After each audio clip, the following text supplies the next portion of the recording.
Chapter 7 motion and measurement of distance का explanation करेंगे। इस चैप्टर का हम लोग ऑलरेडी इसका सॉल्यूशन कर चुके हैं आंसर क्वेश्चन का, जो कि आप लोगों को इसी चैनल पे मिल जाएगा। तो चलिए हम लोग इस चैप्टर का एक्सप्लेनेशन स्टार्ट करते हैं। बोल रहा है कि there was a general discussion among the childrens in Paheli and Boojho's class about the place they visited during the summer vacation. बोल रहा है कि जो पहेली और भोजो जो बच्चे हैं इन लोग के क्लास में मतलब एक साधारणतः डिस्कशन चल रहा था समर वेकेशन में, जहाँ पे ये लोग गए थे घूमने के लिए जिस जगहों पे। बोल रहा है कि someone had gone to their native village by a train, then a bus and finally a bullock cart. बोल रहा है कि उनमें से कुछ जो बच्चे हैं वो अपने दादी के घर गए थे, किससे? ट्रेन से गए थे, उसके बाद बस से, उसके बाद बुलॉक कार्ट से। बोल रहा है कि one student had travel by an aeroplane, और वहीं पे जो दूसरा स्टूडेंट है वो एक एरोप्लेन से गया। बोल रहा है कि another spend many days of his holiday going on the fishing trip in his uncle's boat. बोल रहा है कि वहीं दूसरा जो एक और बच्चा है वो फिशिंग ट्रिप पे गया था अपने अंकल के साथ बोट में छुट्टियों मनाने के लिए। बोल रहा है कि the teacher then asked them to read newspaper articles that mentioned about small wheeled vehicles that moves on the soil of Mars and conduct experiment. बोल रहा है कि जो टीचर है वो बोलता है बच्चों को कि तुम लोग न्यूज़पेपर देखो कि उसमें एक आर्टिकल लिखा हुआ है जिसमें मेंशन किया हुआ है, बताया हुआ है कि व्हील्डेड व्हीकल है जो कि मार्स के सॉइल पे क्या चीज कर रहा है, एक एक्सपेरिमेंट कंडक्ट कर रहा है। बोल रहा है कि these vehicles were taken by the space craft away the way to Mars. बोल रहा है कि ये जो व्हीकल्स है, ये जो गाड़ी जो मार्स पे गया, ये किसके थ्रू गया? स्पेस क्राफ्ट के थ्रू गया। फिर बोल रहा है कि मीन्स वाइल पहली had been reading story about ancient India and wanted to know how people travel from one place to another place in earlier time। बोल रहा है कि जो पहली है वो एक स्टोरी पढ़ रही थी इंडिया के, मतलब एंशियंट इंडिया के स्टोरी पढ़ रही थी, जिसमें वो wanted to know how peoples. बोल रहा है कि वो स्टोरी पढ़ रही थी तो उसको में क्या क्या पता चला उसको कि पहले के जो लोग थे पहले के समय के, वो लोग एक जगह से दूसरी जगह कैसे जाते थे, और उसको बहुत ज़्यादा जानने की इच्छा थी कि कैसे पहले के लोग एक जगह से दूसरी जगह जाते थे। फिर बोल रहा है हमारा 7.1 अ स्टोरी ऑफ ट्रांसपोर्ट, मतलब ट्रांसपोर्ट के स्टोरी के बारे में, यातायात के स्टोरी के बारे में, कि कहानी के बारे में कि कैसे है जो यातायात विकसित हुआ आज के समय में पहले के समय के मुकाबले। बोल रहा है कि long ago people did not have any means of transport. बोल रहा है कि बहुत समय पहले जो लोग थे उनके पास कोई भी यातायात का साधन नहीं था। बोल रहा है कि they used to move only on foot and carry goods on their back. बोला कि वो लोग सिर्फ अपना एक जगह से दूसरी जगह जाने के लिए अपना पैरों का और सामान ढोने के लिए अपने कंधों का इस्तेमाल करते थे। Later on the on they begins to use animals for transportation. फिर धीरे धीरे वो लोग क्या चीज किए, जानवरों को पालकर उनका इस्तेमाल करना स्टार्ट किए, क्या चीज के रूप में, ये लगेज के कैरियर के रूप में, मतलब एक ट्रांसपोर्ट के रूप में। For transport through water routes boats was used for an ancient time, used from an ancient time। बोल रहा है कि वाटर ट्रांसपोर्ट मतलब वाटर रूट के लिए किस चीज़ का इस्तेमाल किया गया वाटर ट्रांसपोर्ट के लिए, तो बोट्स का इस्तेमाल किया जाता था बहुत पहले के समय से। बोल रहा है कि to begin with boat were simple logs of wooden in which a hollow cavity could be made। बोल रहा है कि जो पहले के समय के जो बोट्स होते थे वो छोटे छोटे लकड़ियों के जट्ठे या टुकड़े से बने हुए रहते थे, लंबे लंबे टुकड़े से बने हुए रहते थे, जो कि अंदर से एकदम खोखले होते थे। फिर बोल रहा later people learn to put together different pieces of wood and give shape to the boat. बोल रहा है कि उसके बाद जो लोग हैं वो जो लकड़ी के जो टुकड़े होते थे उस सबको अलग अलग शेप देने में सक्षम हो गए और उसको एक बोट के रूप में बनाने लगे। दीज शेप्स, बोल रहा है कि वही जो शेप्स थे, these shapes imitated the shapes of animal living in water. बोल रहा है कि ये जो शेप्स थे ये किससे रिलेटेड थे, ये शेप्स जानवरों के, ऐसे जानवर जो कि पानी में रहते थे उनके हिसाब से ये शेप को बनाया गया था। जैसे कि मछली देख लीजिए वो स्ट्रीम लाइन होता है, तो वैसे ही हमारा बोट भी स्ट्रीम लाइन होता है। Recall our discussion of this stream line shape of the fish in the chapter 5 and 6। बोला है कि ये जो डिस्कशन है जो अभी हम लोग कर रहे हैं कि जो बोट होते हैं वो स्ट्रीम लाइन, जो बोट होते हैं वो एक्वेटिक एनिमल्स के हिसाब से बनाए हुए होते हैं, उसको हम लोग चैप्टर 6 और 5 में ही पढ़ चुके हैं। बोला कि invention of wheels made a great change in the modern mode of transportation. बोल रहा है कि जो इन्वेंशन हुआ, चक्का का आविष्कार हुआ, ये ट्रांसपोर्टेशन में एक बहुत ही भयंकर बदलाव लेके आया, यातायात में बहुत ही भयंकर बदलाव लेके आया। The design of wheels was improved over thousands of years. बोल रहा है कि हज़ारों साल बाद जो चक्कों के डिज़ाइन थे वो इम्प्रूव हो गए, मतलब बहुत ज़्यादा विकसित हो गए। Animals were use to pull cart that move on wheels. बोल रहा है कि जानवरों का इस्तेमाल किया जाने लगा कार्ट्स को खींचने में, जो कि चक्कों जिनमें चक्के लगे हुए रहते थे। Until the beginning of the 19th century, people still depend on the animals, boat and ships to transport them from place to place। बोल रहा है कि 19th सेंचुरी शुरू होने तक जो लोग थे वो बोट का, एनिमल्स का और शिप्स का इस्तेमाल करने लगे थे एक जगह से दूसरी जगह जाने तक, 19th सेंचुरी तक। और उसके बाद 19th सेंचुरी के बाद मतलब 19th सेंचुरी से पहले स्टार्ट होने वाला था 19th सेंचुरी, उसके पहले जो लोग थे बोट, शिप्स और ये एनिमल्स का इस्तेमाल करते थे। The invention of a steam engine lead to the development of new means of transport. बोल रहा है कि जो स्टीम इंजन का जो डेवलपमेंट हुआ वो मीन्स ऑफ ट्रांसपोर्ट में एक अलग डेवलपमेंट, मतलब ये विकास हुआ, जो स्टीम इंजन का इन्वेंशन हुआ वो न्यू मीन्स ऑफ ट्रांसपोर्टेशन में डेवलप हो गया, मतलब वो एक नया डेवलपमेंट हुआ हमारे ट्रांसपोर्टेशन सिस्टम में। बोल रहा है कि rail roads were made for a steam engine driven carriage and the wagons. बोल रहा है कि वेगन्स। बोल रहा है कि जो रेल रोड्स हैं वो बनाया गया स्टीम इंजन के लिए, फिर जिसको चलाया गया और इसको बहुत सारे चीज़ों के लिए इस्तेमाल किया गया। Later came automobile such as motor cars. बोल रहा है कि उसके बाद हम लोग ऑटोमोबाइल्स पे आए, जैसे कि मोटर कार्स हो गए, ट्रक्स हो गए एंड बसेस हो गए। बोल रहा है कि the motorized boats and ships were used as a means of transport on water. बोल रहा है कि जो मोटराइज्ड शिप्स और जो ये बोट्स थे उस सब का इस्तेमाल किया गया कौन से ट्रांसपोर्ट में, वाटर ट्रांसपोर्ट में। The earlier year of 19 saw the development of aeroplanes. बोल रहा है कि 19th सेंचुरी में ही क्या चीज़ का विकास हुआ, एरोप्लेन्स का विकास हुआ। There were later improved to carry passengers and goods. उसके बाद उन लोगों को और क्या चीज़ में इम्प्रूवमेंट हुआ और क्या चीज़ में विकास हुआ कि वो लोग पैसेंजर्स को भी कैरी करने लगे और साथ साथ सामानों को भी। Electric trains, monorails, supersonic aeroplanes and super spacecraft are some of the contribution of the 20th century। बोल रहा है कि कुछ जो ऐसे ट्रांसपोर्ट के साधन बने जो कि 20th सेंचुरी में बने, जैसे कि इलेक्ट्रिक ट्रेन हो गया, मोनोरेल्स हो गया, सुपरसोनिक एरोप्लेन हो गया और स्पेसक्राफ्ट, ये सब 20th सेंचुरी में बने। बोल रहा है कि figure 7.1 shows some of the difference mode of transport. बोला है कि जो 7.1 है वो कुछ अलग अलग मीन्स ऑफ ट्रांसपोर्ट के बारे में बता रहा है। बोल रहा है कि place them in the correct order, उसको हम लोग को सही ऑर्डर में प्लेस करना है। From the earliest modes of the transportation to the most recent, जो कि अर्लीस्ट मोड ऑफ ट्रांसपोर्टेशन से मोस्ट रिसेंट फॉर्म में हम लोग को उसको क्या करना है, अरेंज करना है। फिर बोल रहा है कि are there any of the early modes of transportation that are not in use today. बोल रहा है कि क्या जो कि अर्ली मोड्स ऑफ ट्रांसपोर्टेशन है वो हमारे आज के समय में यूज़ नहीं किए जा रहे हैं। बोल रहा है 7.2 how wide is this disc. बोला है कि कितना चौड़ा है ये डिस्क, यहाँ पे हमारा क्वेश्चन है ये पूछ रहा है। तो how did people know how far they have travel. तो जैसे कि हम लोग को पता करने के लिए रहा था कि जो बेंच है, ये डेस्क है, ये कितना चौड़ा है। तो पहले के समय में जो लोग थे वो अपनी यात्रा को कैसे मतलब ट्रैवल करते थे, कितना दूर उन लोग को जाना है, कितना दिन लगेगा, ये सब कैसे ट्रैवल करते थे।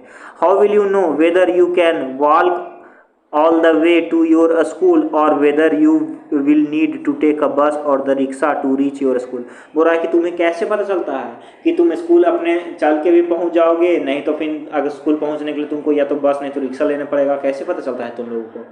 when you need to purchase something is it possible for you to walk to the market। बोल रहा है कि जब तुमको कुछ खरीदना रहता है तो ये तुम्हारे लिए संभव होता है कि तुम मार्केट तक चल के जा सकते हो। How will you know the answer of this question. तो ये जो क्वेश्चंस हैं ये सब का आंसर तुमको कैसे मिलता है। बोल रहा है कि it is often improved important to know how far a place is so that we can have an idea how we are going to reach that place. Walk, take a bus or a train, a ship, an aeroplane or an even a spacecraft। बोल रहा है कि ये बहुत ज़्यादा ज़रूरी हो जाता है कि जिस जगह तुम जाना चाहते हो वो जगह कितना दूर है, और इससे हम लोग को एक आइडिया मिलता है कि हम लोग वहाँ तक चल के जा सकते हैं, या बस लेके जा सकते हैं, या ट्रेन से जा सकते हैं, या शिप से जा सकते हैं, या एरोप्लेन से जा सकते हैं, यहाँ तक कि स्पेस क्राफ्ट से भी जा सकते हैं। तो वो कैसे पता चलता है, तो उसको हम लोग देखते हैं। और कि sometime there are objects whose length or weights we need to know. बोल रहा है कि कभी कभी कुछ ऐसे वस्तुएं भी होते हैं जिनका हम लोग को लेंथ और वेट जानना रहता है। In Paheli's and Boojho's classroom there are large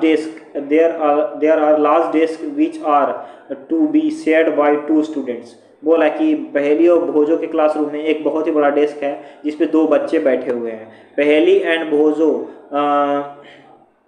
share one desk but frequently end up objecting that the other is using a large share of the desk. बोल रहा है कि लेकिन उसके बाद अचानक एक जो है वो डेस्क का ज़्यादा हिस्सा इस्तेमाल कर रहा है। तो ऐसे हम लोग को कैसे पता चलता है ये सब?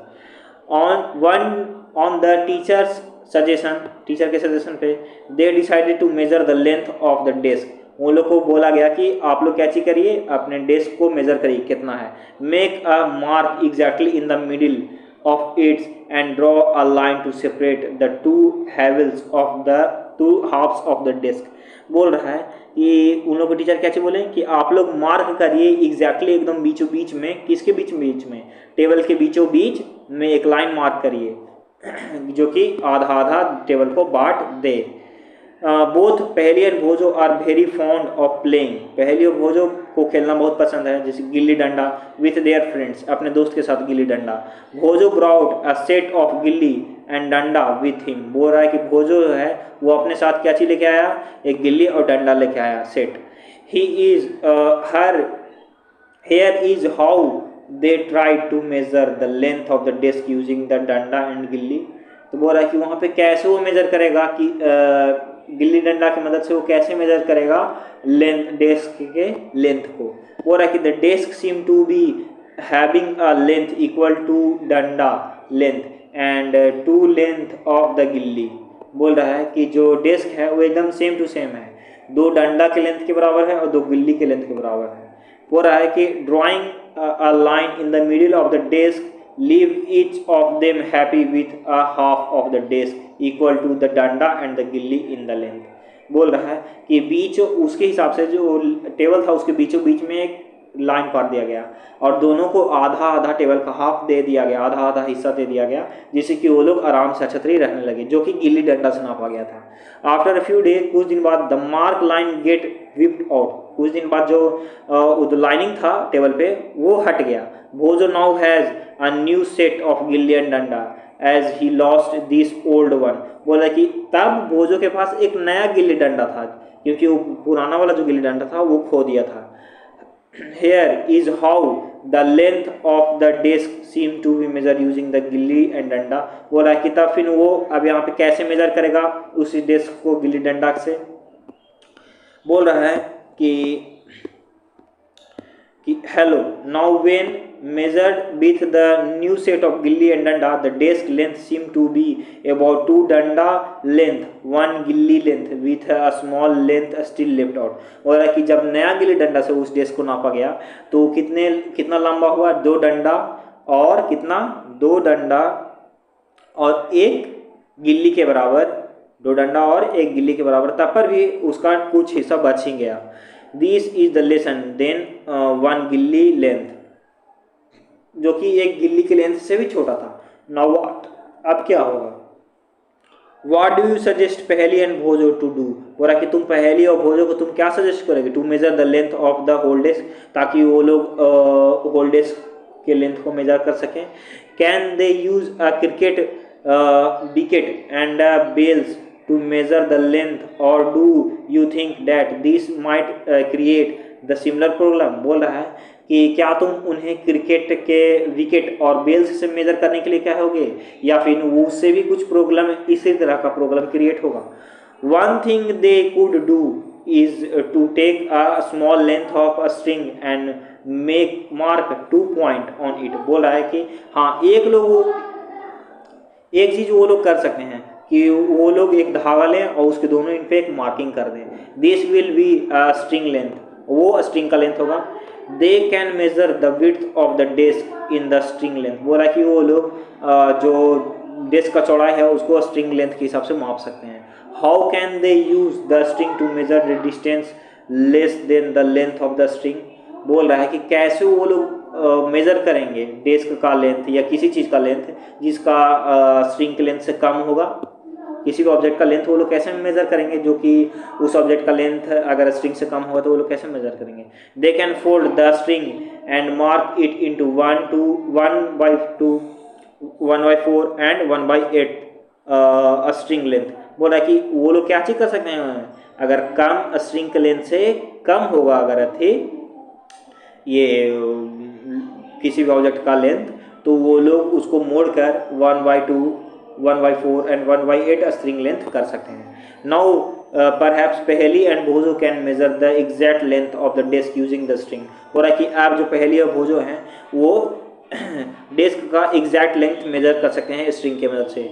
You would say that they should use a scale in their geometry box and solve their problem. बोल रहा है कि यस ऑफ कोर्स। बोल रहा है कि तुम उन्हें क्या कहो कि तुम उन्हें क्या चीज कहो, मतलब जो बता रहा है कि उन लोगों को क्या चीज का इस्तेमाल करना चाहिए, स्केल का इस्तेमाल करना चाहिए जो कि उन लोग के ज्योमेट्री बॉक्स में रहता है जिससे कि ये प्रॉब्लम आसानी से सॉल्व हो जाएगा।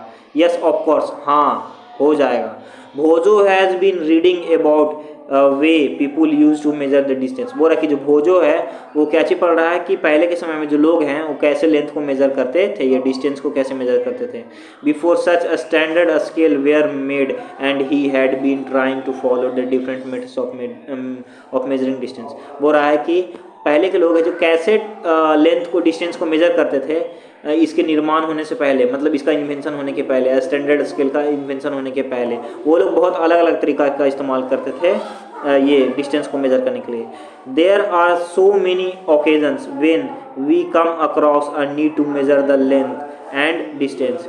बोल रहा है कि यहाँ बहुत सारे ओकेजन्स आते हैं जब हम लोगों को बहुत सारे लेंथ या फिर डिस्टेंस को मेज़र करने की आवश्यकता पड़ती है। The tailor need to measure the length of the cloth to know if it is enough to stitch a kurta. बोल रहा है कि जो टेलर है वो किस लिए वो क्लॉथ को मेज़र करता है ताकि वो पता कर सके कि वो सही है कुर्ता, एक कुर्ता बनाने के लिए। A carpenter need to measure the height and the width of a cupboard to know how much wood he would need to make it a door। बोला है कि एक कारपेंटर है उसको ज़रूरत पड़ता है हाइट और वेथ मेजर करने का, किसका, एक कप बोर्ड का, ताकि वो पता कर सके कि उसको कितना लकड़ी लगेगा एक खिड़की बनाने में, सही से एक दरवाज़ा बनाने में। फिर बोल रहा है कि the farmer needs to know the length and the breadth or the area of his land to know how much seed he can sow and how much water would he needed for his crop। बोला है कि एक जो किसान है उसको अपने खेत के बारे में उसको अपने खेत के बारे में पता रहना चाहिए कि उसका खेत का एरिया कितना है या लंबाई चौड़ाई कितना एरिया है, क्योंकि उसी के हिसाब से वो क्या करेगा, उसी के हिसाब से वो बीज लगाएगा और ये पानी से उनको पटाएगा भी। फिर बोल रहा है suppose you are asked how tall you are. बोल रहा है कि सपोज तुमसे पूछा जाए कि तुम कितने लंबे हो, you want to tell the length of a straight line from the top of your head to the heel of your feet. बोल रहा है कि तुम उसको कैसे करोगे, तो तुम उसको एक जहाँ से तुम खड़े हो एक दीवार पे खड़े हो जाओगे, दीवार के मतलब सट के और जहाँ पे तुम्हारा हेड है उसके ऊपर में ठीक एक लाइन बना दोगे। तुम बता सकते हो कि हाँ तुम्हारा लेंथ कितना है। How long is this room, ये जो अगर तुमसे पूछ जाए कि ये रूम कितना है। How width is this desk, ये जो डेस्क है वो कितना चौड़ा है। How far is it from Delhi to Lucknow, और दिल्ली से लखनऊ कितना दूरी है। फिर how far away is the moon from the earth, बोला कि जो मून है वो अर्थ से कितना दूर पे है। All these questions have one thing in common, बोला कि ये सब क्वेश्चंस में एक चीज़ कॉमन है। They all conquer distance between the two poles. बोला कि ये सब डिस्टेंस दो प्लेसेस के बीच में डिस्टेंस के बारे में है। The two place may be close enough like the two end of a table or they may be far apart like the Jammu and Kanyakumari. बोल रहा है कि जो दो प्लेस हो सकते हैं वो एक दूसरे के बहुत क्लोज हो सकते हैं, जैसे कि दो एंड होगा टेबल का, और नहीं तो जो दो प्लेस हो सकते हैं वो बहुत ज़्यादा दूर भी हो सकते हैं, जैसे कि क्या हो गया, जैसे कि जम्मू और कन्याकुमारी हो गया। Let us do a few measurement to see what exactly we need to do. बोला कि हम लोग को कुछ और मेजरमेंट करना पड़ेगा जिससे कि मतलब let us do a few measurement to see what exactly we need to do. बोला कि हम लोग को कुछ और एक्सपेरिमेंट करेगा जिससे हम लोग को पता चलेगा कि वास्तविकता में हम लोग को क्या चाहिए और या फिर क्या करना पड़ेगा। When we measure the distance और द लेंथ, जब हम लोग डिस्टेंस या लेंथ को मेजर करते हैं। सम मेजरमेंट्स, कुछ मेजरमेंट्स के बारे में बताया हुआ एक्टिविटी 1 में। Work in a group and each of you do this activity 1 by 1। बोल रहा है कि हम लोग को एक ग्रुप में काम करना है और हम लोग सबको एक एक करके ये एक्टिविटी को करना है। Using your foot as a, हम लोग को अपना फुट का इस्तेमाल करना है as a unit of the length. हम लोग के किसके रूप में, लेंथ के रूप में, लेंथ की यूनिट के रूप में। Measure the length and breadth of the classroom. उसके बाद हम लोग को लेंथ और क्लास का लेंथ और ब्रेथ को मेजर करना है। It is possible that will measuring this you may find some part remain to be measured as it is a smaller than your foot. बोल रहा है कि ये संभव हो सकता है कि जब तुम रूम को मेजर कर रहे होगे तो उसको कुछ जो हिस्सा होगा, कुछ छोटा सा हिस्सा वो तुम्हारे फुट से मेजर नहीं हो पाएगा। यू बोल रहा कि use a string to measure the length of the part of your foot as you did before. बोल रहा है कि रूम का लेंथ मेजर करने के लिए हम लोग क्या चीज़ का इस्तेमाल करेंगे, अपने पैर मतलब फुट के जगह पे हम लोग एक स्ट्रिंग का इस्तेमाल करेंगे। Record your observation in the table 7.1। और जो हमारा ऑब्जर्वेशन है उसको हम लोग टेबल 7.1 में क्या चीज़ करेंगे, रिकॉर्ड करेंगे। फिर हमारा आता है एक्टिविटी 2।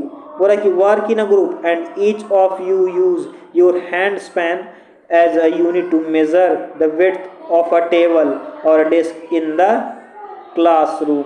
बोल रहा है कि हम लोग को या इस एक्टिविटी में भी ग्रुप में काम करना है और इसमें हम लोग को हैंड स्पैन का मदद लेना है, जिसको हम लोग एक यूनिट मेजरमेंट का एक यूनिट मानते हैं हैंड स्पैन को, जैसे कि हम लोग को टेबल और डेस्क को क्या चीज करना है, मेजर करना है, जो कि हमारे क्लासरूम में है। और कि here to you may find that you need string length equal to your hand span and then fraction of this string the length to make the measurement. बोल रहा है कि हम लोग को और क्या चीज़ करना है, हम लोग को एक स्ट्रिंग लेना है जो कि हमारे हैंड स्पैन के लेंथ के बराबर हो and then fraction of this string, उसको हम लोग को उसके बाद हम लोग को छोटा छोटा टुकड़ा में कर मतलब उसको छोटा कर देना है, फ्रैक्शन में कर देना है टू मेक द मेजरमेंट, जिससे कि हम लोग मेजरमेंट कर सकें। Record all the observation in the table 7.2 और इस ऑब्जर्वेशन को भी हम लोग को टेबल 7.2 में लिखना है। बोल रहा है कि we see that measurement means the comparison of an unknown quantity. बोल रहा है कि मेजरमेंट मतलब होता है comparison of an unknown quantity. Measurement मतलब होता है कि एक अननोन क्वांटिटी का हम लोग कंपेरिजन कर रहे हैं। फिर बोलता है उसके बाद कि विथ सम नॉन क्वांटिटी, किसी नॉन क्वांटिटी के साथ, जैसे कि हमारा हैंड स्पैन है वो क्या चाहिए, नॉन क्वांटिटी है, और उसको हमारा टेबल है वो एक नॉन क्वांटिटी है, तो हम लोग अपने हैंड स्पैन को और जो टेबल है उसको क्या कर रहे हैं, कंपेयर कर रहे हैं ना। This non fixed quantity is called a unit. यही जो हम लोग को पता है फिक्स क्वांटिटी मेजरमेंट का, उसी को हम लोग यूनिट कहते हैं। The result of the measurement is expressed in 2 parts. बोल रहा है कि जो रिजल्ट होता है मेजरमेंट का उसको 2 पार्ट में एक्सप्रेस किया जाता है। 1 पार्ट इज अ नंबर, एक पार्ट होता है number, the other part is the unit of the measurement, और जो दूसरा पार्ट होता है वो यूनिट होता है उस मेजरमेंट का। For example, if in activity 1 the length of the room is found to be 12 length of your foot, then the 12 is the number and the foot length is the unit selected for the measurement। बोल रहे कि जैसे activity 1 में room के length के नापने के लिए हम लोग अपना फुट का इस्तेमाल किए थे, तो 12 लेंथ आया और फुट और जो हम लोग फुट है उसका इस्तेमाल किए क्या चीज़ के रूप में, यूनिट के रूप में, मेजरमेंट की यूनिट के रूप में। इसी कारण हमारा 12 फुट लेंथ होगा, ठीक है ना। तो 12 हमारा न्यूमेरिकल हो गया, फुट लेंथ हमारा क्या चीज़ हो गया, फुट लेंथ हमारा ये मेजरमेंट का यूनिट हो गया। Now study all the measurement records in the 7.1 and 7.2। हो रहा है कि उसके बाद हम लोगों को ये जितना भी हम लोग मेजरमेंट किए 7.1 और 7.2 में उसको हम लोग सही से देखना है। हो रहा है कि are all the measurements of the room using every body food equals, बोल रहा है कि क्या जो सब लोग अपने फूड के हिसाब से रूम को मेजर किए वो क्या बराबर होगा। और every bodies measurement by the hand span of the width of the table equal. बोल रहा है कि उसके बाद जो टेबल को नापा गया सारे लोगों द्वारा अपने हैंड स्पैन की मदद से वो भी क्या इक्वल होगा। Perhaps the result could be different as the length of your hand span and that of your friend may not be the same. बोल रहा है कि ऐसा नहीं, ये सही बराबर नहीं होगा। ऐसा इसलिए होगा क्योंकि जो हमारा जो बॉडी हमारा हैंड स्पैन का जो लेंथ है, हमारे फ्रेंड का हैंड स्पैन का लेंथ है, वो दोनों का लेंथ कैसे होगा, अलग अलग होगा, जिसके कारण दोनों का ही जो मेजरमेंट करने के बाद जो लेंथ आएगा वो दोनों का ही अलग अलग होगा। Similarly the length of the foot may be slightly different for the all the students. बोल रहा है कि उसी तरह से जो जिस फुट से भी हम लोग अगर हम लोग अथी करेंगे ये डिस्टेंस को मेज़र करेंगे तो भी हमारा क्या चीज़ आएगा, वो भी अलग अलग आएगा, क्योंकि सबका जो पैर है वो किसी का बड़ा हो सकता है, किसी का छोटा हो सकता है। Therefore, when you tell your measurement using your hand span or length of the foot as a unit of other, they will not be able to understand how big the actually length is unless they know the length of your hand span or the foot। बोल रहा है कि जैसे कि तुम किसी को बता रहे हो कि हम इस चीज़ को नापे, ये मेरे हाथ के इतना हैंड स्पैन के बराबर है, तो उसको ये समझ में नहीं आएगा कि वो एक्चुअली में कितना लंबा है जब तक तुम्हारा हैंड स्पैन का जो लेंथ है उसको पता नहीं होगा। तुम्हारा हैंड स्पैन का लेंथ पता होगा तो उसको पता चल जाएगा कि हाँ वो जो जिस ऑब्जेक्ट को तुम अपने हैंड स्पैन से मेजर किए हो उसका लेंथ इतना होगा, पता चल जाएगा। बोला कि we see therefore that some standard unit of measurement are needed that do not changes from person to person। बोल रहा है कि इसीलिए हम लोग कुछ स्टैंडर्ड यूनिट्स को लिए हैं मेजरमेंट के लिए जो व्यक्ति दर व्यक्ति बदलता नहीं है। बोल रहा है कि standard unit of the measurement, standard unit जो मेजरमेंट का है वो कौन कौन है। इन एंशिएंट टाइम, पुराने समय में मतलब पहले के समय में, the length of a foot, the width of a finger and the distance of a step were commonly used as different unit of the measurement। बोला है कि पहले के समय में जो हमारा फुट का लेंथ है, हमारे जो अंगुलियों का चौड़ाई है और हमारा जो ये फुट स्टेप का जो डिस्टेंस है, इसको पहले के समय में ज़्यादातर यूज़ किया जाता था मेजरमेंट के रूप में, यूनिट के रूप में, मेजरमेंट के यूनिट के रूप में। बोल रहा कि the people of the Indus valley civilisation must have use very good measurement of the length because we see evidence in the excavation of the perfectly geometrical construction. बोल रहा है कि परफेक्टली ज्योमेट्रिकल कंस्ट्रक्शन। बोल रहा कि जो इंडस वैली सिविलाइजेशन के जो लोग थे वो लोग बहुत अच्छा तरीका का मेजरमेंट यूज़ करते थे, मतलब मेजरमेंट लेंथ को मेजर करने के लिए अच्छा तरीका यूज़ करते थे, क्योंकि ये एविडेंस भी है हम लोग के पास, क्योंकि वो लोग जो अपना ज्योमेट्रिकल कंस्ट्रक्शन बनाते थे वो बहुत ही परफेक्ट होता था। जैसे कि वो लोग घर उर बनाते थे तो बहुत ही परफेक्ट होता था, वो टेढ़ा मोढ़ा नहीं होता था। तो वो लोग कैसे बनाते होंगे ये सब, तो वो लोग मेजर करके ही ना बनाते होंगे, तो वो लोग के पास कुछ ऐसा यूनिट होगा मेजरमेंट का जिससे कि वो लोग एकदम सही बनाते थे। a cubit as the length from the elbow to the fingertip was used in the ancient Egypt and was also accepted as the unit of the length in the other part of the world। बोल रहा है कि एक qubit जो कि हमारा elbow से finger tip तक का जो लेंथ होता है वो पुराने इजिप्ट में, मतलब पहले के इजिप्ट में इस्तेमाल किया जाता था, मतलब लेंथ का यूनिट के रूप में, और ये बहुत सारे दुनिया के और हिस्सों में भी यूज़ किया जाता था। People also use the foot as a unit of the length in the different parts of the world. बोल रहा है कि दुनिया के अलग अलग हिस्सों में लोग आज भी फुट को लेंथ का यूनिट मान के आज भी क्या करते हैं, उसको उससे मेजर करते हैं। The length of the foot use varied slightly from region to region. बोल रहा है कि जो फुट का लेंथ होता है वो एक जगह से दूसरी जगह बदलते रहता है। People measure a yard of a cloth by the distance between the end of the outstretched arm and their चिन्स।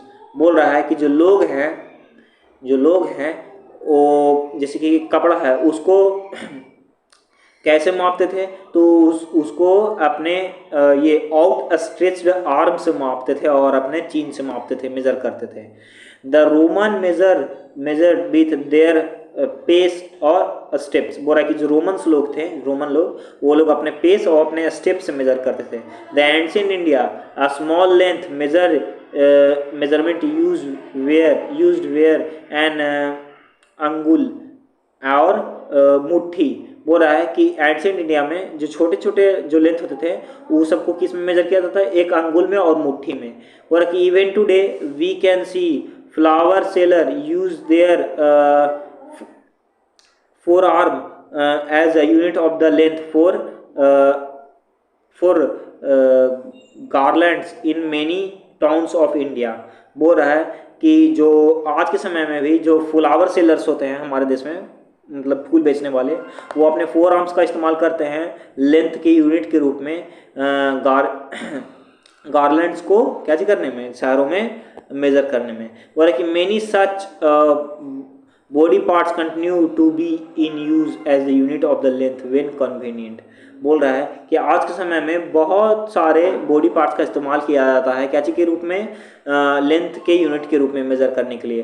However even every one body part could be slightly different in size. बोल रहा है कि आज भले ही लोगों का जो अथी है बॉडी पार्ट्स है हर एक लोगों का वो स्लाइटली थोड़ा सा अलग अलग है, डिफरेंट है। This must have caused confusion in the measurement. बोल रहा है कि जिसके कारण हम लोग वो मेजरमेंट करने में कन्फ्यूजन होता है। बोलता है in 1790 the French created a standard unit of measurement called the metric system. बोल रहा है कि 1790 में एक फ्रेंच व्यक्ति एक स्टैंडर्ड यूनिट क्रिएट किए मेजर करने के लिए, जिसका नाम रखे वो लोग metric system. For the sake of uniformity, ताकि क्या चीज हो सके, सब जगह यूनिफॉर्मिलिटी हो सके मेजरमेंट करने के लिए। Scientist all over the world have accepted a set of standard unit of the measurement. बोल रहा है कि दुनिया के जितने भी साइंटिस्ट थे वो स्टैंडर्ड यूनिट ऑफ मेजरमेंट को क्या किए, एक्सेप्ट किए। The system of the unit known now use in is known as the international system of the unit. बोल रहा है कि जो सिस्टम ऑफ यूनिट का इस्तेमाल किया जाने लगा आज के समय में लोगों द्वारा, उसको अब क्या चीज के नाम से जाना जाता है, इंटरनेशनल सिस्टम ऑफ यूनिट, जिसको हम लोग एसआई यूनिट भी कहते हैं। The SI unit of the length is a metre. बोल रहा है कि जो लेंथ है उसका जो एसआई यूनिट है वो क्या चीज है, मीटर है। The metre scale is shown in the figure 7.6। और जो मीटर स्केल है उसको बारे में हम लोग को उसका फिगर हम लोग को 7.6 में बताया हुआ है। Also shown is the 15 centimetre scale in your geometry box. और बोल रहा है कि हम लोग को ज्योमेट्री बॉक्स है उसमें भी हम लोग को क्या चीज मिलता है, 15 सेंटीमीटर का एक स्केल मिलता है। Each metre is divided into 100 equal divisions. बोला कि हर एक मीटर है ना वो बराबर 100 डिविजन्स में बटा हुआ रहता है, कॉल्ड सेंटीमीटर, जिसको हम लोग सेंटीमीटर कहते हैं। Each centimetre has 10 equal divisions. और हर एक सेंटीमीटर में 10 बराबर मतलब 2 सेंटीमीटर के बीच में 10 बराबर क्या चीज रहता है, डिविजन्स रहता है, जिसको हम लोग मिलीमीटर कहते हैं। 10 1 metre equal to 100 centimetre, 1 centimetre equal to 10 millimetre. बोल रहा है कि for measuring large distance metre is non convenient unit. बोल रहा है कि अगर बहुत ज़्यादा दूरी को क्या करना है, हम लोग को मापना है, मेजर करना है, तो जो मीटर है वो कन्वीनियंट यूनिट नहीं है। We define a large unit of the length. बोला कि उसके लिए हम लोग को एक लार्ज यूनिट चाहिए लेंथ का। इट इज कॉल्ड किलोमीटर, जिसको हम लोग किलोमीटर कहते हैं। 1 kilometre is equal to 1000 metre. बोला कि 1 किलोमीटर बराबर 1000 मीटर होता है। Now we can repeat all our measurement activity using a standard scale and measure in the SI unit. बोल रहा है कि जितना भी हम लोग एक्टिविटी किए हैं उसको हम लोग फिर से रिपीट करेंगे कि इस रूप में स्टैंडर्ड स्केल से, जो कि एसआई यूनिट में होगा। बिफोर वी डू, इसको करने से पहले, do that we do not need to know the correct way of measuring length and distance. बोल रहा है कि हम लोग को ये जानना होगा कि कैसे हम लोग सही तरीका से मेज़र कर सके लेंथ को और डिस्टेंस के। Correct method of measuring of length, बोल रहा है कि सही मेथड जिसके थ्रू हम लोग ये लेंथ को मेज़र कर सकते हैं। In our daily life we use various type of the measuring device. बोल रहा है कि हम लोग अपने प्रत्येक दिन जिंदगी में बहुत सारे अलग अलग प्रकार के मेजरिंग डिवाइस का इस्तेमाल करते हैं। वी यूज़ मीटर स्केल, हम लोग मीटर स्केल का इस्तेमाल करते हैं फॉर मेजरिंग द लेंथ को मेजर करने के लिए। A tailor use a tape, एक टेलर जो है वो एक टैप का इस्तेमाल करता है। Where a cloth merchant use a metal rod, वहीं पे जो क्लॉथ का जो व्यापारी होता है, कपड़े का जो व्यापारी होता है, वो एक लोहे की रोड का इस्तेमाल करता है या मेटल का road. For measuring the length of an object you must choose a suitable device. बोल रहा है कि अगर तुमको किसी भी चीज़ का लेंथ, किसी भी ऑब्जेक्ट का लेंथ मेजर करना है तो उसके लिए तुमको एक सुटेबल डिवाइस चाहिए होगा। You can not measure the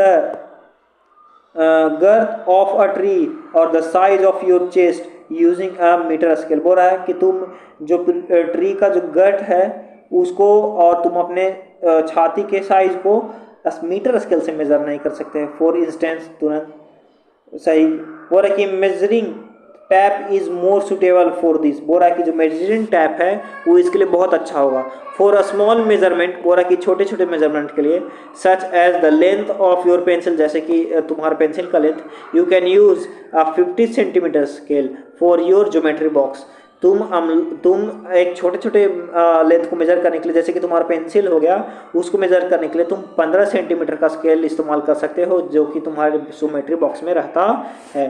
फिर बोल रहा है कि in taking measurement of a length, बोल रहा है कि we need to take care of the following. बोल रहा है कि किसी भी लेंथ को अगर हम लोग मेजर करते हैं तो यहाँ पे हम लोग कुछ चीज़ों का ध्यान रखना चाहिए मेजर करते समय। Place the scale in the contact with the object along with the length as shown in the figure 7.7। बोल रहा है कि हम लोग को स्केल को क्या चीज करना है, जिस ऑब्जेक्ट का लेंथ को मेजर कर रहे हैं उस पर हम लोग को उसके कॉन्टैक्ट में रखना है, जो कि हमारा फिगर 7.7 में बताया हुआ है। फिर दूसरा बोला है इन सम स्केल्स द इंड में बी ब्रोकन। बोल रहा है कि कुछ जो स्केल्स होते हैं उनमें जो इंड होता है वो क्या चीज रहता है, टूटा हुआ रहता है। You may not be able to see the zero mark clearly, उसमें तुम जीरो मार्क सही से नहीं देख पाओगे। In such case you should avoid taking measurement from the zero mark of the scale. बोल रहा है कि उस केसेस में, टूटा हुआ केसेस में, तुम क्या चीज करोगे, तुम अवॉइड करोगे जीरो मार्क का इस्तेमाल करना मेजर करने के लिए। You can use any other full mark of the scale से 0.1 सेंटीमीटर। बोल रहा है कि तुम जीरो के जगह पे कोई दूसरा फुल मार्क स्केल का इस्तेमाल कर सकते हो, मतलब उसी स्केल में जो दूसरा फुल मार्क होगा उसका इस्तेमाल कर सकते हो। जैसे कि 1.0 सेंटीमीटर वाला, मतलब 1.0 सेंटीमीटर से स्टार्ट कर सकते हो। Then you must subtract the reading of this mark from the reading at the other end. बोल रहा कि उसके बाद ये जो रीडिंग है इस मार्क को तुम क्या करोगे, उस एंड के मार्क से घटा दोगे।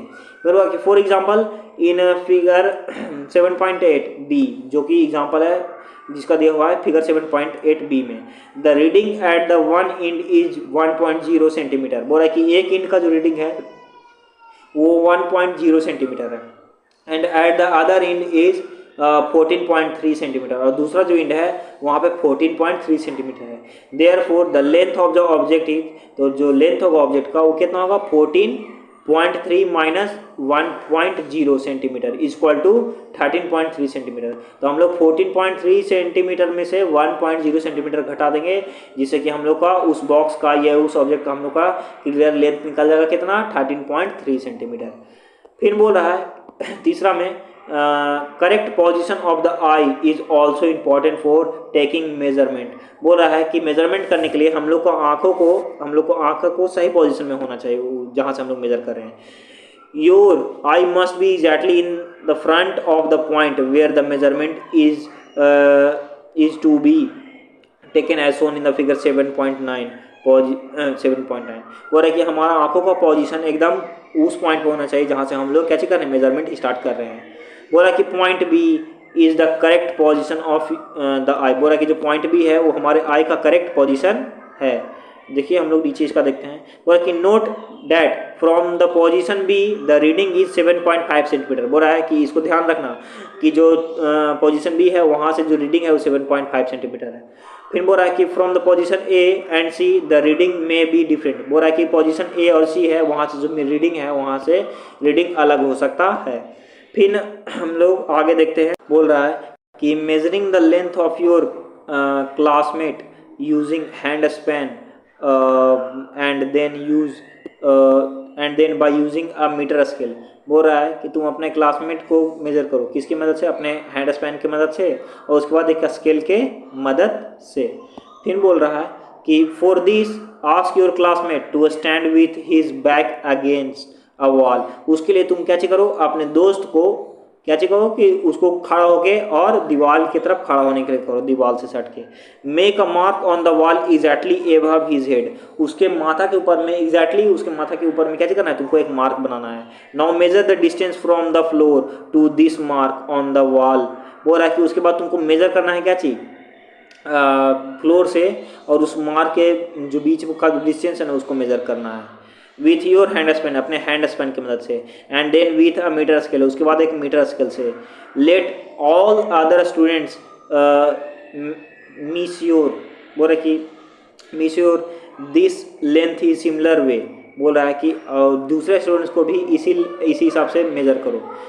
मीश्योर बोल रहा है measure. Record all the observation in the table 7.3। ये सब ऑब्जर्वेशन को टेबल 7.3 में क्या करो, रिकॉर्ड करो। Study carefully results obtain by the different students. बोल रहा कि हम लोग को जो रिजल्ट्स मिला है उसको ध्यान से हम लोग को देखना है। The result in the column 2 may be different from each other as the length of the hand span may be different from the different student. बोल रहा है कि जो रिजल्ट होगा ये कॉलम 2 में वो अलग हो सकता है क्योंकि हर एक स्टूडेंट का जो ये लेंथ है वो अलग अलग हो सकता है जो कि हम लोग हैंड स्पैन से मेजर किए हैं तब। फिर बोल रहा है as at the result in the column 3 where the measurement are done using a standard scale। बोल रहा कि दूसरे जगह पे जो हम लोग कॉलम 3 में जो है वहाँ पे हम लोग मेजरमेंट किससे किए हैं, स्टैंडर्ड स्केल से। The result may be close to each other now. बोल रहा है but are they exactly equal. बोल रहा है कि जो रिजल्ट होगा वो आसपास में ही होगा सबके, मतलब लेंथ के, लेकिन क्या ये एकदम इक्वल होंगे, मतलब बराबर होंगे। इफ़ नॉट, अगर नहीं, why do you think there is a different. तो बोल रहा है कि अगर नहीं होंगे तो क्यों ऐसा हो रहा है, तुम सोचो। After all every one body is using the same scale and not different hand span. बोल रहा है कि आफ्टर ऑल यहाँ पे जो अभी सबको मेजर किए उसको स्केल से ही मेजर किए, हैंड से तो मेजर नहीं किए, हैंड स्पेन से। This could be due to the small error in taking the observation. ये हो रहा है हम लोग को कुछ थोड़ा सा गलती के कारण जो कि हम लोग ऑब्जर्वेशन में कर रहे हैं। In higher classes we will learn about the importance of knowing and handling such errors in measurement. बोला कि हायर क्लासेस में, ऊंचे क्लासेस में हम लोग जानेंगे कि ये छोटे छोटे जो एरर हैं इसको कैसे हम लोग हैंडल करते हैं किसी चीज़ को मेजर करते समय। बोला कि measuring the length of a curve line. बोला कि एक कर्व लाइन को मेजर करने के लिए हम लोग मतलब कैसे मेजर करेंगे उसको, तो देखते हैं हम लोग इसको देखते हैं। तो आज हम लोग क्लास 6 का चैप्टर 7 मोशन एंड मेजरमेंट का दूसरा पार्ट का एक्सप्लेनेशन करेंगे। तो चलिए हम लोग देखते हैं हम लोग कहाँ तक हम लोग पढ़े थे। तो हम लोग अभी ये स्टैंडर्ड यूनिट ऑफ मेजरमेंट ये सब पढ़ लिए थे। फिर ये हमारा करेक्ट मेजरमेंट ऑफ लेंथ ये भी हम लोग पढ़ लिए थे। फिर आता है हमारा ये, हाँ यहाँ से हम लोग का स्टार्ट करना था बच्चों 7.6 से, जो टॉपिक का नाम है measuring the length of a curve line. अब किसी कर्व लाइन का हम लोग लेंथ कैसे मेजर कर सकते हैं उसका तरीका यहाँ पे बताया हुआ है। तो चलिए हम लोग स्टार्ट करते हैं अपना एक्सप्लेनेशन।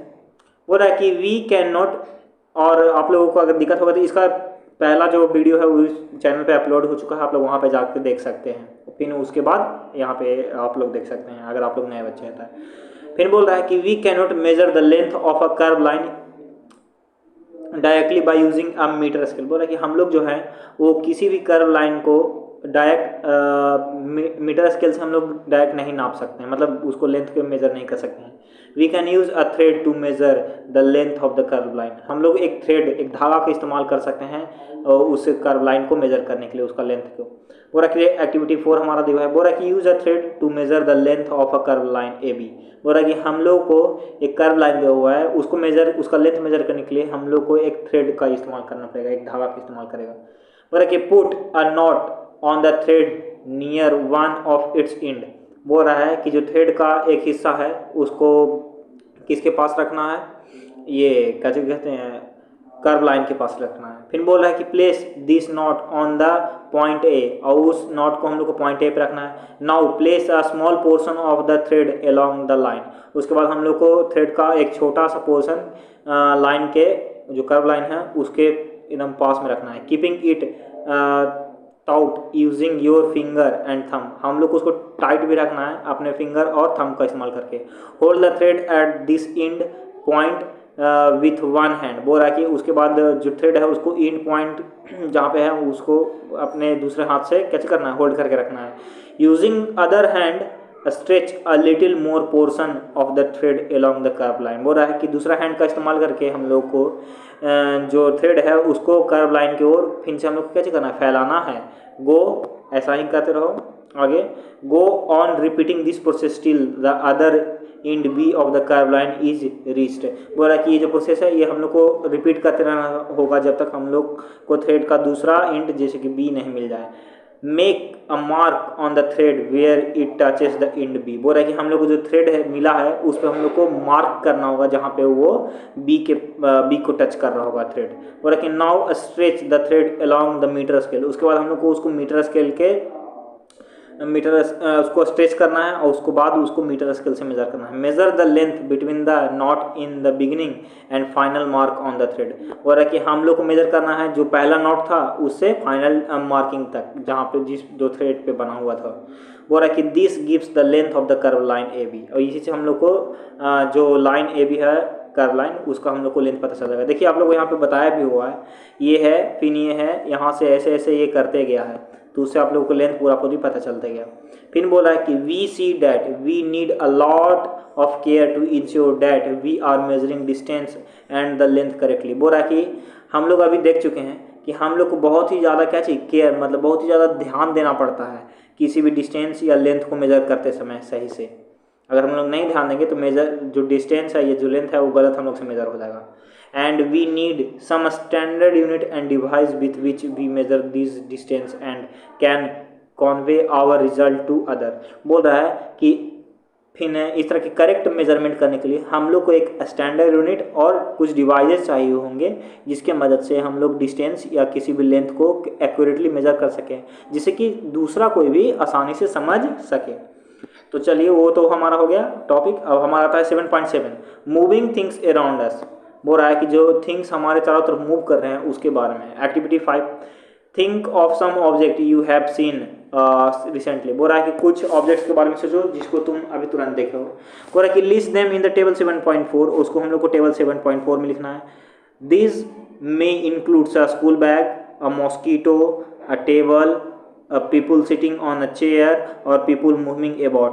बोल रहा है कि हम लोग को उसमें क्या क्या इंक्लूड करना है, स्कूल बैग को, एक मॉस्किटो को, एक टेबल को, और पीपुल सिटिंग ऑन चेयर, जो लोग बैठ रहे हैं चेयर पे, और जो लोग चल रहे हैं वो सबको हम लोग को अपने लिस्ट में इंक्लूड करना है। फिर बोल रहा है कि द लिस्ट में also have a butterfly. List में और कैसे रहना चाहिए, बटरफ्लाई, अ डॉग, अ कॉ, your hand, a small baby, a fish in water, a house, a factory, a piece of stone, a horse, a bell, a bat, a moving train, a swimming machine,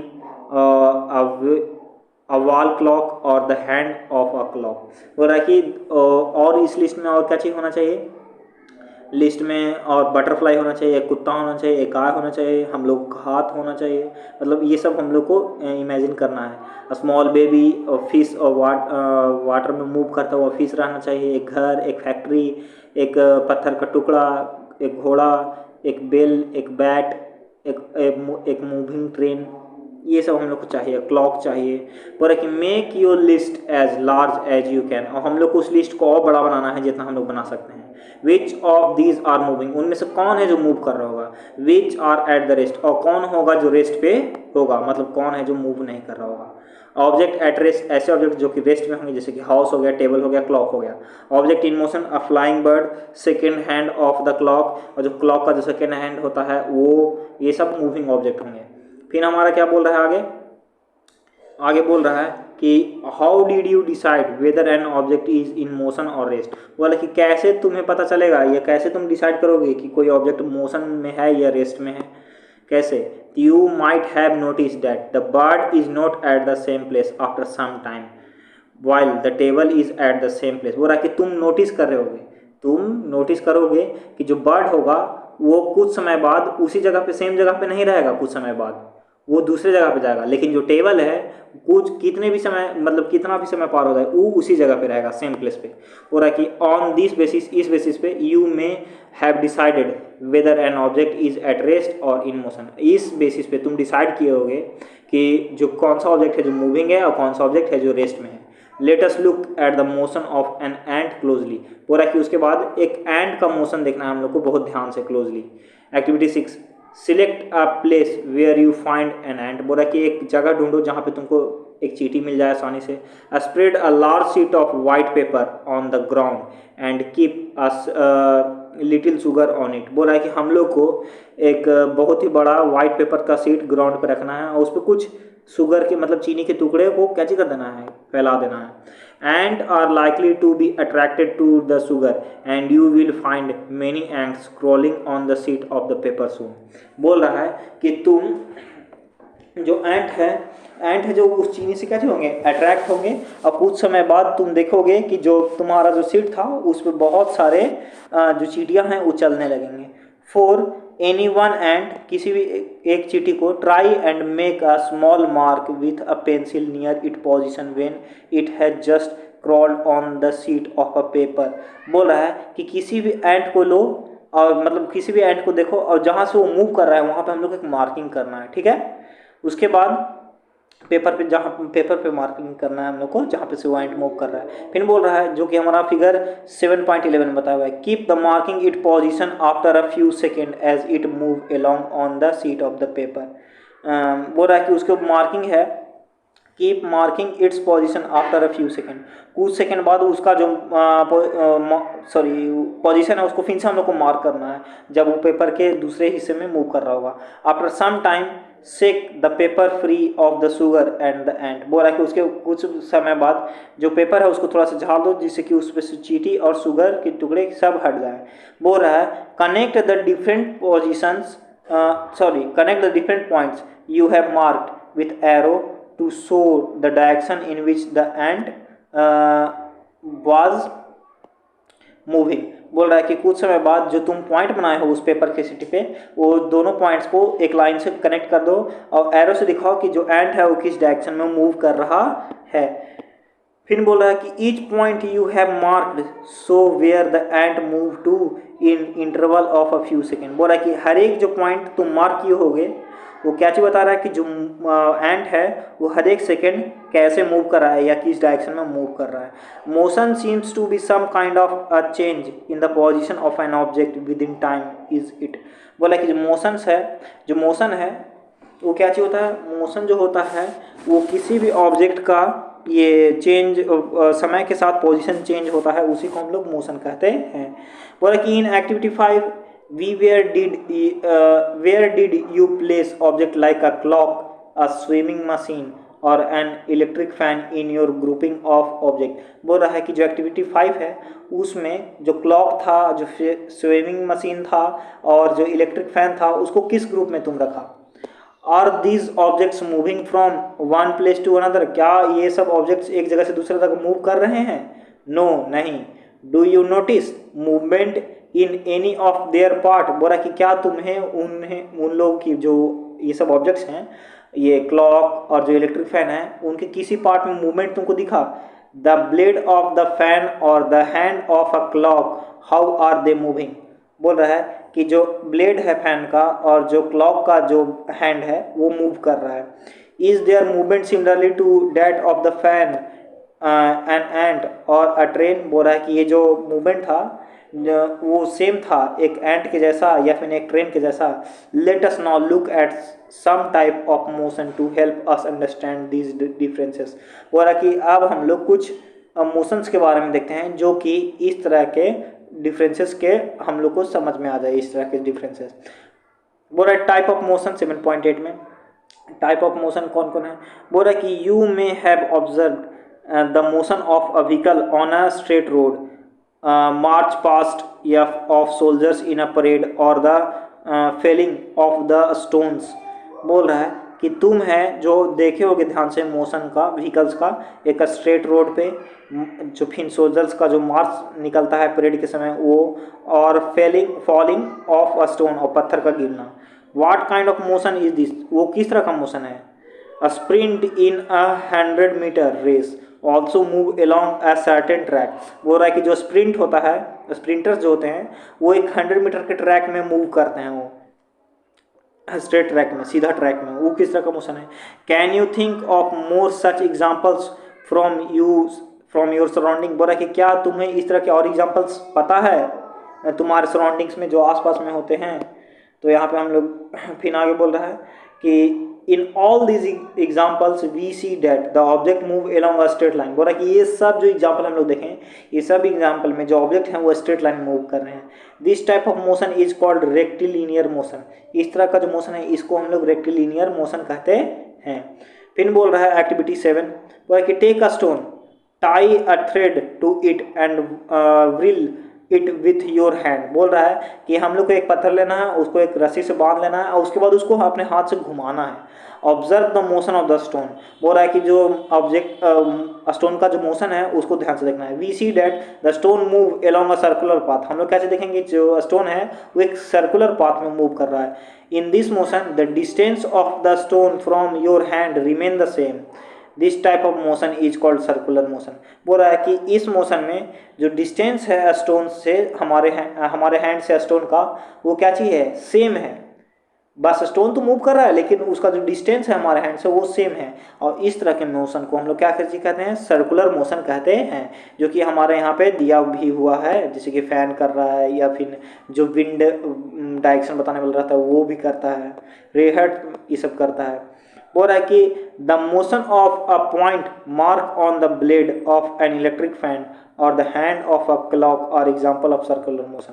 बोल रहा है कि जो motion है fan blade का, electric fan blade का, और जो हैंड ऑफ क्लॉक का है, मतलब जो क्लॉक में जो हैंड्स होते हैं कांटे, वो सब का जो मोशन है वो सर्कुलर मोशन है। जो कि हमारा फिगर 7.13 में क्या चीज किया हुआ है, बताया हुआ 7.13 में बताया हुआ है। बोल रहा है कि द इलेक्ट्रिक फैन और the clock by themselves are not moving from one place to another. बोल रहा है कि जो इलेक्ट्रिक फैन है और जो ये क्लॉक है वो अपने आप से मूव नहीं कर रहा है एक जगह से दूसरी जगह, but the blades of the, लेकिन जो ब्लेड्स हैं, blades of the fan rotate, so do the hand of a clock. बोल रहा है कि लेकिन जो फैन का जो ब्लेड्स है वो रोटेट कर रहा है और उसी तरीक़ा से जो क्या है हमारा क्लॉक का जो हैंड है वो भी कर रहा है। If we mark a point anywhere on the blade of a fan or on the hand of a clock, the distance of this position from the center of the fan or the clock will remain the same as they rotate। बोल रहा है कि अगर हम लोग fan के blade पे नहीं तो जो या क्लॉक के हैंड पे अगर हम लोग क्या चीज़ करते हैं, पॉइंट बनाते हैं, पॉइंट मतलब मार्क करते हैं और उसको रोटेट करवाते हैं, तब पर भी जो हमारा डिस्टेंस है ये क्लॉक हैंड का सेंटर से और फैन ब्लेड का सेंटर से, वो क्या चीज रहेगा, सेम ही रहेगा। वो रोटेट करते समय वो चेंज नहीं होगा। बोल रहा कि in some cases an object repeat its motion after some time. बोल रहा है कि कुछ कुछ केसेस में जो ऑब्जेक्ट्स हैं वो अपना मोशन को रिपीट करते हैं कुछ समय बाद। This type of motion is called periodic motion. और इसी मोशन को हम लोग क्या कहते हैं, पीरियोडिक मोशन कहते हैं। Take the stone tie with a string that you used in the activity 7। बोल रहा है कि हम लोग को एक स्टोन लेना है और उसको क्या करना है, एक रस्सी से बांध देना है, जो कि हम लोग एक्टिविटी 7 में कर चुके हैं। Now hold the string in your hand. उसके बाद उस स्ट्रिंग को अपने हाथ में रखना है and let the stone hanging from it, और उसके बाद हम लोग को क्या करना है, स्टोन को, पत्थर को उससे लटका देना है। दिस इज अ पेंडुलम, वो क्या हो जाएगा, एक पेंडुलम हो जाएगा। Pull the stone to one side with the other hand, बोला कि हम लोग को स्टोन को एक साइड खींचना है अपने दूसरे हाथ से, एंड लेट इट गो, उसके बाद उसको छोड़ देना है। Now the pendulum is in motion, बोला कि तब जो पेंडुलम होगा वो कैसे हो जाएगा, मोशन में हो जाएगा। It is an example of periodic motion, और यही एग्जाम्पल है पीरियोडिक मोशन का। A branch of tree moving to and fro, motion of a child on a swimming string of a guitar, or the membrane of the drum being played, are all examples of periodic motion where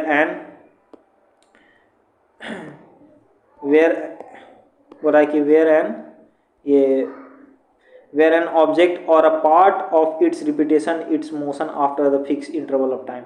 बोल रहा है कि जो एक बच्चा जो एक झूला पर बैठा हुआ है, या फिर एक जो ट्री है, जब हवा चलता है उसके branches up and down move करते हैं, वो तबला है या ड्रम है जब हम लोग उसको बजाते हैं, वो ये सब एग्जाम्पल है किसके, पीरियोडिक मोशन के, जहाँ पे ये क्या चाहिए, इनका डिस्टेंस क्या चाहिए, फिक्स है, बस ये सॉरी इनका डिस्टेंस जो फिक्स है, लेकिन ये अपने मोशन को क्या चीज कर रहे हैं, बार बार रिपीट कर रहे हैं, एक फिक्स इंटरवल ऑफ टाइम में बार बार रिपीट कर रहे हैं।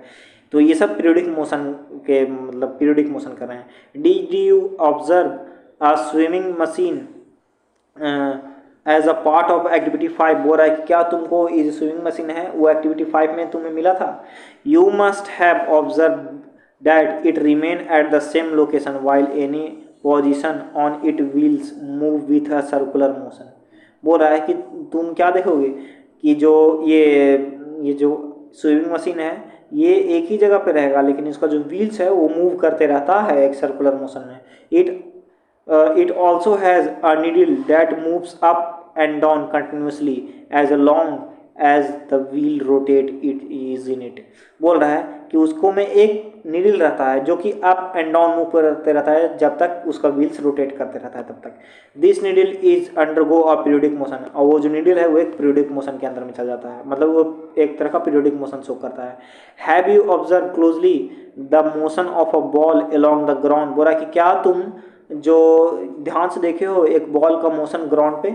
हेयर बोला कि here the ball is rolling on the ground, यहाँ पे जो बॉल है ग्राउंड पे क्या कर रहा है, रोल कर रहा है, घूम रहा है। Rotating as well as moving forward along the ground, बोल रहा है कि वो रोल कर रहा है, मतलब ये मतलब गोल गोल घूम रहा है ग्राउंड पे, और गोल गोल घूमने के साथ मतलब रोटेट भी कर रहा है, साथ साथ आगे भी बढ़ रहा है। Thus the ball undergo rectilinear motion as well as rotational motion. बोल रहा है कि तब बॉल उस समय किस तरह का मोशन को फॉलो कर रहा होगा, तो रेक्टिलिनियर मोशन भी फॉलो कर रहा होगा और रोटेशनल मोशन भी फॉलो कर रहा होगा।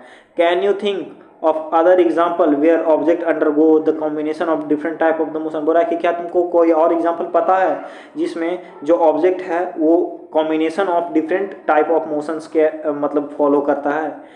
Where did many measurements activities and discussed some kind of motion. बोल रहा है कि वेयर डिड नहीं, sorry my mistake, we did. बोल रहा है कि हम लोग हैं जो अभी तक बहुत सारे मेजरमेंट के एक्टिविटीज़ को और मोशंस को डिस्कस कर चुके हैं। We saw that the motion is a change in the, हम लोग देखें कि जो मोशन है वो चेंज होता है किसी भी ऑब्जेक्ट के पोजिशन में with in a fix interval of time. बोल रहा है कि the change in this position can be determined through the distance measure. बोल रहा है कि जो उसके पोजीशन में जो चेंज होता है उसको हम लोग डिटरमाइन कर सकते हैं, उसको हम कैसे पता कर सकते हैं, तो डिस्टेंस से हम लोग पता कर सकते हैं, उसके डिस्टेंस को मेजर करके। This allow us to know how fast और स्लो अ मोशन इज। बोल रहा है कि ये हम लोग को बताता है कि जो मोशन है वो क्या फास्ट है या स्लो है।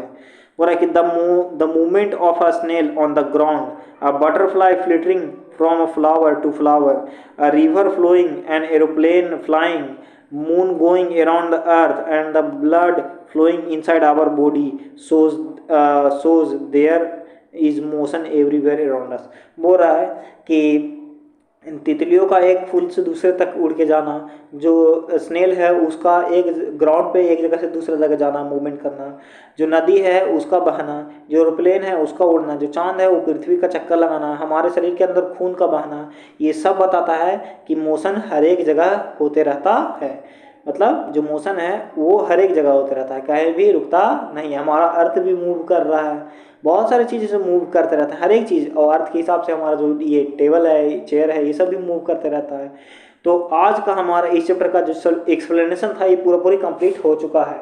और फिर से आप लोगों को बता दे रहा हूँ कि जो इस चैप्टर का जो ये सॉल्यूशन का जो पीडीएफ है वो इसी चैनल पे आप लोग को मिल जाएगा, आप लोग जाके इस चैनल पे देख सकते हैं। तो आज का इस चैप्टर का जो हमारा सॉल्यूशन था, ये एक्सप्लेनेशन था, ये पूरा पूरी खत्म हो गया। चलिए, तो आज के लिए धन्यवाद।